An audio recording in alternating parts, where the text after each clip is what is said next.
Isaac Cotto when the kid plot. Yo, we can't stop, man. Y'all know we the baddest. We give it 100, no capping. Welcome to Stop the Madness. What's going on, everybody? Welcome to another episode of Stop the Madness. I'm your host, The Kid Plot. My co-host, Isaac Cotto. We are back in the building with another great episode for you guys. But before we get started, make sure you like and subscribe to the channel. Hit the notification bell so that way you're notified when we make more videos like this and you know when we go live or if we post a video. So make sure you guys tune in with us every single time we post, okay? I don't want to have to keep saying this over and over, okay? Show some love, damn it. Anyway, Isaac, what we talking about? Hey, we're getting close to the 3K mark. Finally, it's bro. around the corner. 300 away, 303 or something like that. We've been at this for a while, but it's all good.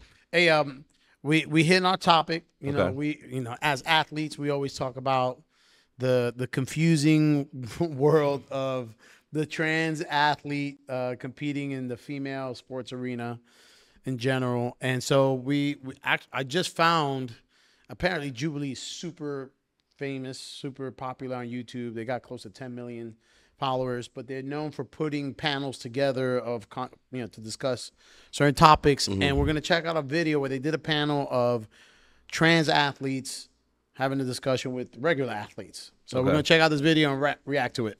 Let's get it. Hi, my name is Howard. I've been a swimmer for 13 years and currently I'm on the UCLA triathlon team. My name's Jing and I've been swimming for 11 years. Hi, I'm Lexi. I've been playing indoor volleyball for 7 years. I've been playing beach volleyball for 3 years.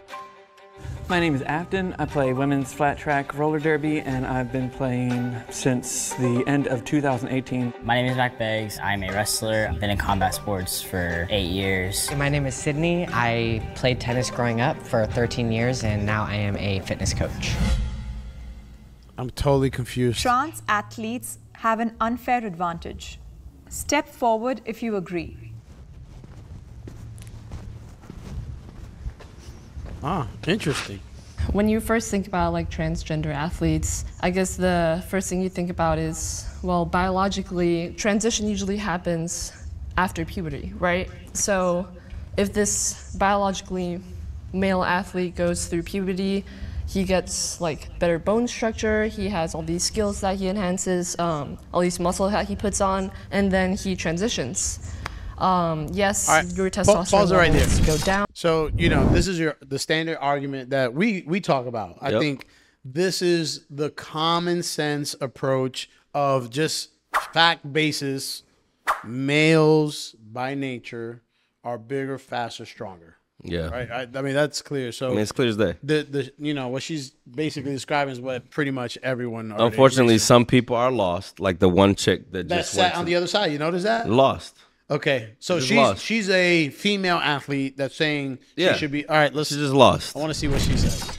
You're always just gonna have that like things that you've gone through like during puberty that you have after you've transitioned. So I feel like there's always gonna be that advantage. I think it's dependent on the gender that they are transitioning to. For example, trans women do have somewhat of an advantage. Biological men are naturally born with higher bone density and. Well, clearly. The majority of the cases where it's unfair, actually all the cases where it's unfair, is trans women. So obviously trans men, they're not going to have an advantage. That is the whole point.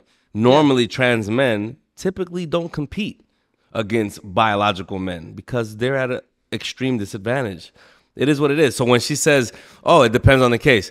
The cases where the issues have been in the trans women's cases. For sure. Not the trans men's cases. I saw something where I think Caitlyn Jenner was talking about it. You'd be surprised. She's against the biological male competing against females, even though she's trans. But she just threw out some numbers and something like the average male spike might be like, female spike might be 60 miles an hour, where the male spike is 84 miles an hour. Like, it's just, and then we had the story of the one girl who got spiked by a male and had a concussion and all this kind of stuff. But that's why when she says, oh, it depends on the situation.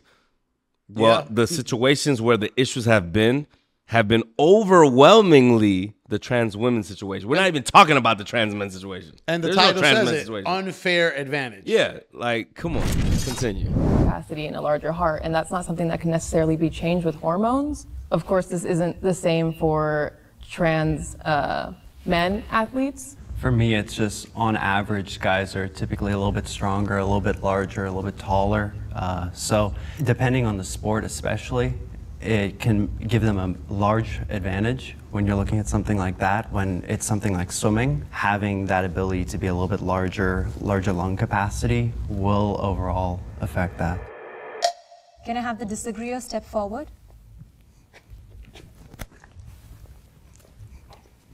The one dude. Among cisgender men and cisgender women, there are naturally differences in their anatomy, in their hormonal levels, in their height, bone structure, all that stuff. Like any cisgender woman compared to another might have a different body type. Some women are naturally very strong. If you take the advantage, which I think in most cases is the hormones, and if you compare the blood work and you're just looking at that, if they're on the same level, in my opinion, there just isn't an advantage, because when you grow up playing sports, some people are good at sports, some people aren't. The problem I see. Yo, this dude said, or whatever the. I don't know if it's a male I think or female. it's a girl. It looks like a trans man. So this dude said it's on the same level. Sometimes some women are stronger. If I asked you, how many women are stronger than men? If you had to put it in a percentile, what would it be? Less than 1%. Exactly. It'd be less. So it's not even worth speaking about. Right. It's like, negligible. If you take an Olympic female power lifter that's trained all her whole life, yeah, she's gonna outlift me, bro. I mean, no, if I was an Olympic power lifter, well, can I say this? The strongest woman in the world doesn't outlift me. And I'm not the strongest man in the world by not even a little bit. There you go. I'm bench pressing over 500 pounds. There's not a single woman in the world. Do you know what is like? I think it's like in the high threes, maybe 400, which is insane for a woman. Yes. And I'm not even close to the strongest man in the world. Right. The strongest man, talking about bench press. The strongest bench press is by my boy Julius Maddox. I think he did 778. That's a 778 bench press. There is no woman. Like I said, I bench 515. The strongest woman is not benching that in the world. They can't even like you lift could it off the bar. What's the strongest bench for a woman? What's the strongest bench for a woman? It's not even close. It's like it shows here 315. 315. I mean, and I could rep that out a few times. That's what I'm saying. Like so it's like there is the biggest female bench here that somebody said that somebody did, supposedly, it's not official, 227 kilos, which is 500 pounds. That's still less than me. And I'm not even close to the strongest. There you go. So I don't know that. They said the blood work shows that they're the same. Okay. Yeah, like, all right, let's keep going. You can't talk about extreme minority. See with this argument is that there's a large group of people that no matter what I do in a sport will always automatically assume that I have an advantage. But they're not taking into account hours that I put into practice, hours that I put into weightlifting to become a better athlete. Roller derby is probably 90+% cis women. I get my ass handed to me. Like, yes, I am tall, and I can see that can be an advantage in some sports, but it doesn't necessarily guarantee that I have an advantage. Oh yeah. What we usually hear in the news and politics and stuff is about trans women, just because they're in so much prominence, because they are winning. Like, I can't remember what her name is right now, but she was a power lifter. She is a power lifter. I think she went to Tokyo Olympics, and she's transgender. And they're winning by a large amount of weight. If you truly believe that trans women have an advantage, even with hormones, then that means you truly believe that trans men have a disadvantage, even with hormones. So the argument that you hear most of the time is against trans women. Yeah. So does that mean that you're okay with trans men having that disadvantage? When I was going through high school, right there. So that's exactly what we're saying. Mm-hmm. I mean, he just made the point, right? So the advantage is the trans male, right, competing. I like how you call him he. Huh? I don't think he wants to be referred to it. Does he? I don't even know what. I'm so lost. I don't know what the fuck he wants to be referred to, man. Yeah, that the individual, rollerblader. that person.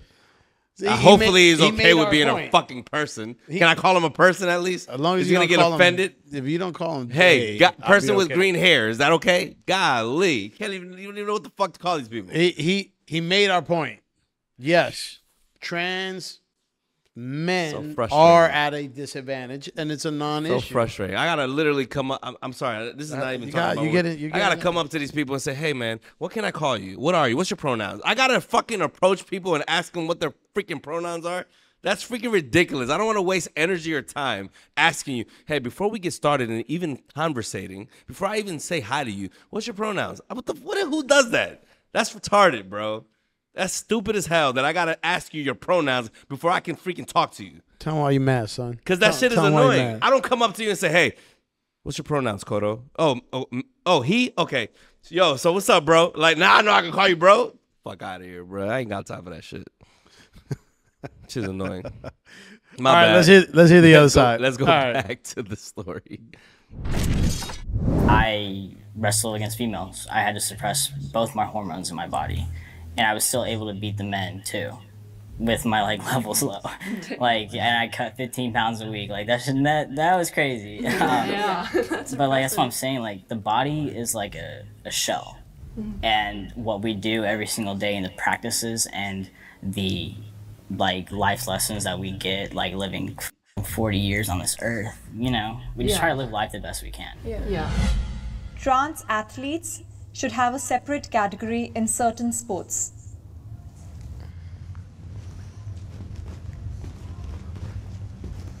The only sane people. I don't want to say that they should be in a completely different category, just because socially and legally, yes, they are that gender that they transition to, and putting them in another category just seems, from hindsight, seems wrong. But as an athlete, in the sporting world, it just does seem a little bit unfair if you classify them under the same group, I guess. Yeah, I think that there definitely are some sports where your physical ability makes a much larger impact on the sport itself. Wrestling would be one of them, swimming, track, something like that. But if you look at NASCAR as a sport, I believe that anyone can then go and do that sort of sport because that's more of a technique. If you look at other sports like golf, it requires a lot of technique and a lot of strength, plus video games is now starting to make a massive rise. So all of those could definitely have both genders in it with no problem. For swimming especially, if I were to decide that I would like to transition and then start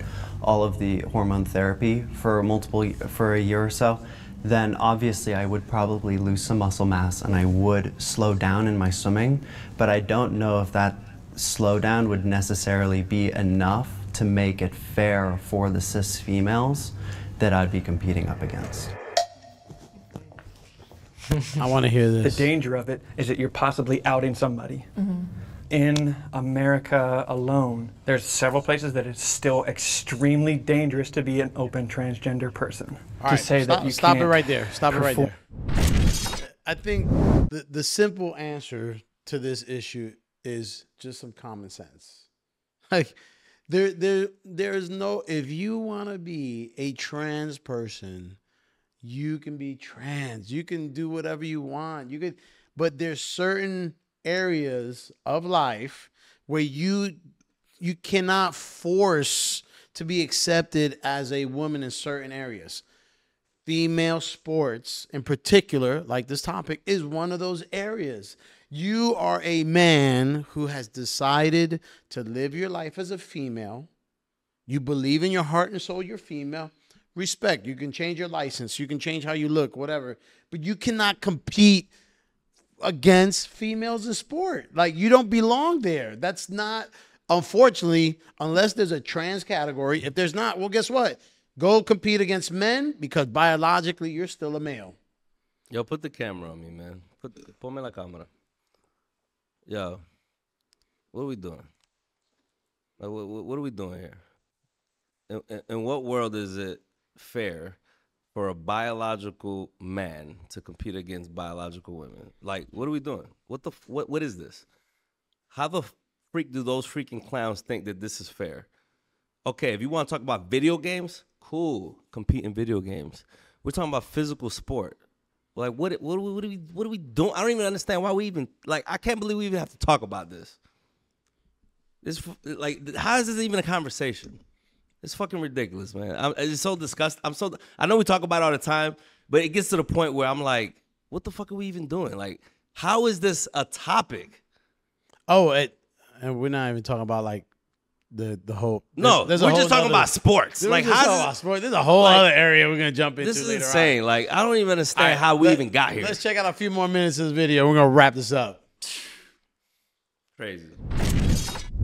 Unless you're in this group, there's just a lot of safety reasons for that individual that it's not good. Second thing, where does the line draw? You're saying swimming, and you had mentioned earlier that like height was an advantage. Did I go through puberty as a male? Yes. But in order to say that I have an advantage because I was born with testosterone, is the equivalent of saying that, oh, I went to this gym one time and I lifted and I had a protein shake, so I should never have to take a protein shake again because it's in my body. And the medicine I'm taking stops that testosterone. I don't have that anymore. Like, my entire body, my entire mind, my entire way of thinking is different because of the medicine I'm on. Are we going to start making categories for cis athletes? Okay, you're in a category if you're 5'9" and above, 5'7" to 5'9", you know, 5'5" to 5'7", weights, like all those things. It's like, exactly where is the line drawn? I mean, they do have weight categories. Well, yeah, first. Exactly. Exactly. Guess what? I'm a professional boxer. Right? I'm a professional boxer, and I box. I weigh 230 pounds. Oh, man. Do you think they're going to let me fight a flyweight male boxer? No. Because I have physical advantages. I'm 100 pounds heavier. Like, they have weight categories. They have size categories. This is in every sport. They just need to get help. Oh, my God. Get some professional help. They need to get professional help. Hopefully they can see the light and understand that we don't have to accept and be a part of the fucking delusion. What's crazy, he really believes. Which is why I said he needs to get some help. What he's saying. Because I refuse to be a part of that delusion. I'm not going to sit here and entertain the bullshit. Okay, so you don't have any kids right now. No. But let's say, I don't know, 7 years from now, you got a 4-year-old, 5-year-old now that you had, right? And you're going to put them in the sport. Whatever, I don't know, any sport. Karate, judo, swimming. Let's pick swimming. You can put them swimming. 5, 6, 7 years old. Would you let your daughter compete against boys? If there's a trans female there, I'm having a problem. I'm going to the school like, yo, this dude cannot compete against my daughter. If he's gonna compete against my daughter, I'm pulling my daughter out, and I'll take her to another school where they don't allow it. It's literally, I mean, it's if you have a high quality female athlete, and where scholarships, you know, I mean, it could be you winning state, not winning state could be the difference between you getting a free ride worth $150,000, $200,000. But then there's a trans athlete, guess what, that's kicking ass and taking names and is taking that scholarship. Brother, that is a problem. 100%. Anyway, so we'll wrap it up with that. That's crazy. Look, everybody, please like and subscribe. If you agree, disagree, let us know, comment below, and we see y'all next week. Peace. Peace. If you like this video, subscribe to the channel and click here. If you want to see more videos like this, click here.